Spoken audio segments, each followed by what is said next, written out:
this incredible partnership with the Exploratorium is going to really make this the interactive space that we know it can be.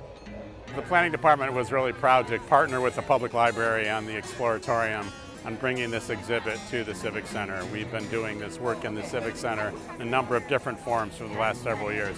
We hope this project will really bring people to the area, bring a variety of people to the area, rekindle their interest in the Civic Center, and be a lesson for how we can redesign the space for the future.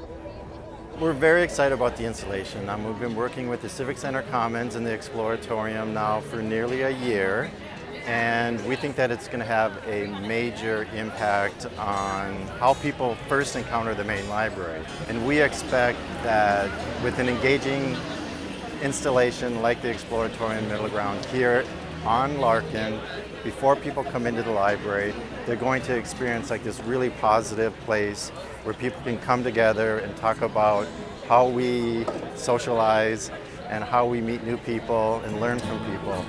You're standing in front of Pay It Forward Cafe. It's a zero waste coffee and it's about building compassion. So you buy one, give one.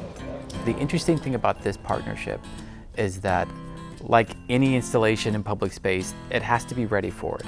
You have to have a suite of partners, all of which can contribute in their way to a greater whole. And so we partnered with the San Francisco Public Library, and we partnered with the Civic Center Commons initiative intended to improve the Civic Center, and we partnered with Urban Alchemy. They do wondrous things in public spaces. They govern with a soft hand, they help people, they make everybody feel safe and included.